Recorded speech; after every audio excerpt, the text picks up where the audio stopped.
ಕರ್ನಾಟಕ ಕಾಂಗ್ರೆಸ್ ಸರ್ಕಾರದ ಖಾತೆ ಹಂಚಿಕೆ ವಿಚಾರ ಇದೀಗ ಹೊಸ ರಾಜಕೀಯ ಚರ್ಚೆಗೆ ಕಾರಣವಾಗಿದೆ. ಆಹಾರ ಮತ್ತು ನಾಗರಿಕ ಸರಬರಾಜು ಸಚಿವ ಕೆಎಚ್ ಮುನಿಯಪ್ಪ ಅವರು ಖಾತೆ ಹಂಚಿಕೆ ಬಗ್ಗೆ ಬಹಿರಂಗವಾಗಿ ಅಸಮಾಧಾನ ವ್ಯಕ್ತಪಡಿಸಿದ್ದಾರೆ. ದೇವನಹಳ್ಳಿಯಲ್ಲಿ ಮಾತನಾಡಿದ ಸಚಿವ ಮುನಿಯಪ್ಪ ತಮಗೆ ಮತ್ತೆ ಆಹಾರ ಇಲಾಖೆಯನ್ನೇ ನೀಡಿರುವುದಕ್ಕೆ ಬೇಸರ ವ್ಯಕ್ತಪಡಿಸಿದರು. ನಾನು 8 ಬಾರಿ ಗೆದ್ದಿದ್ದೇನೆ. ಖಾತೆ ಹಂಚಿಕೆಯಲ್ಲಿ ಸೀನಿಯಾರಿಟಿ ಮುಖ್ಯ. ನಾನು ಪಕ್ಷದಲ್ಲಿ ತಾಯಿ ಸ್ಥಾನದಲ್ಲಿದ್ದೇನೆ. ಎಲ್ಲ ಮಕ್ಕಳನ್ನ ಒಂದೇ ರೀತಿ ನೋಡಬೇಕು. ಖಾತೆ ಸರಿಯಾಗಿಲ್ಲ. ಈ ರೀತಿ ಮಾಡಿದ್ರೆ ಮುಂದೆ 2028ಕ್ಕೆ ಕಷ್ಟ ಆಗತ್ತೆ. ಸೀನಿಯಾರಿಟಿ ನೋಡಿಲ್ಲ, ಸಮತೋಲನವಾಗಿ ನೋಡಬೇಕಿತ್ತು. ಅದನ್ನ ನೋಡಿಲ್ಲ. ನಾನು ಎಐಸಿಸಿ ಅಧ್ಯಕ್ಷರನ್ನ ಮತ್ತು ರಾಹುಲ್ ಗಾಂಧಿಯನ್ನ ಭೇಟಿ ಮಾಡಿದ್ದೇನೆ. ಎಲ್ಲರನ್ನ ಒಂದೇ ರೀತಿಯಲ್ಲಿ ನೋಡಬೇಕು ಅಂತ ಹೇಳಿದ್ದೇನೆ.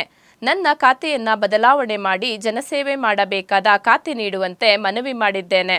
ನನಗೆ ಸಮಾಜ ಕಲ್ಯಾಣ ಅಥವಾ ಕೃಷಿ ಖಾತೆ ಅಂತಹ ಖಾತೆಯನ್ನ ಕೊಡಬೇಕು ಅಂತ ಹೇಳಿದ್ದೆ. ಈಗಾಗಲೇ 3 ವರ್ಷಗಳಿಂದ ಆಹಾರ ಇಲಾಖೆ ನಿಭಾಯಿಸಿದ್ದೇನೆ. ಪ್ರೋಟೋಕಾಲ್ ಪ್ರಕಾರ ಸೀನಿಯಾರಿಟಿ ನೋಡಿಕೊಂಡು ಖಾತೆ ಹಂಚಿಕೆಯಾಗಬೇಕು. ಗೊಂದಲ ಆಗಬಾರದು.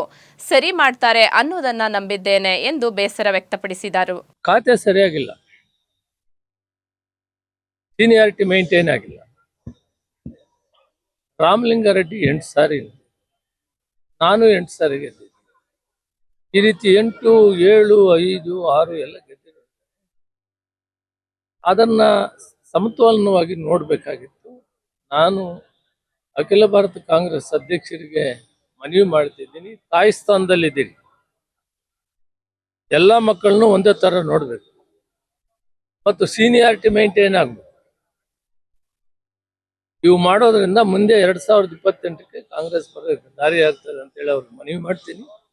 ಮತ್ತು ಏನು ಇವತ್ತು ಖಾತೆ ಕೊಟ್ಟಿದ್ದಾರೆ ಅದನ್ನ ಬದಲಾವಣೆ ಮಾಡಿ ಜನಸೇವೆ ಮಾಡುವಂಥದ್ದನ್ನ, ಅನುಕೂಲ ಆಗುವಂಥದ್ದನ್ನ ಕೊಡಬೇಕು ಅಂತ ನಾನು ಮನವಿ ಮಾಡ್ತೀನಿ. ರಾಹುಲ್ ಗಾಂಧಿ ಅವ್ರಿಗೆ ಹೇಳ್ತೀನಿ, ಸೋನಿಯಾ ಗಾಂಧಿ ಅವ್ರಿಗೆ. ಈಗಾಗಲೇ ರಾಹುಲ್ ಗಾಂಧಿ ಅವರಿಗೆ ಮೊನ್ನೆ ಬಂದಿದ್ದಾಗ ನಾನು ಮನವಿ ಮಾಡಿದ್ದೀನಿ, ಸಮಾಜ ಕಲ್ಯಾಣ ಸೇವೆ ಮಾಡು, ಬಡಬಗ್ಗರಿಗೆ ವ್ಯವಸಾಯ ಸೇವೆ ಮಾಡಬೇಕು, ಇರಿಗೇಷನ್ ರೈತರಿಗೆ ಸೇವೆ ಮಾಡಬೇಕು, ಇಂಥವು ಆಗಬೇಕು. ಅದರಿಂದ ಇಂಥವು ನಾನು ಈಗಾಗಲೇ 3 ವರ್ಷ ಅದನ್ನು ನಿಭಾಯಿಸಿದ್ದೆ.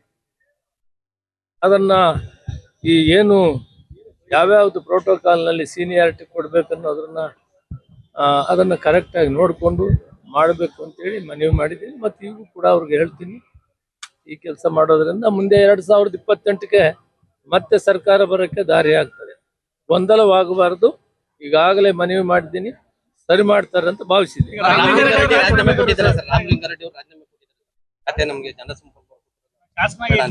ಬಹುತೇಕ ದೇಶಪಾಂಡೆ 9 ಸಾರಿ ಇರ್ಬೋದು ಅನ್ಸುತ್ತೆ. ಅವ್ರನ್ನ ಬಿಟ್ರೆ ರಾಮಲಿಂಗಾರೆಡ್ಡಿ ಅವರೇ ಸೀನಿಯರ್ ಇದ್ದಾರೆ.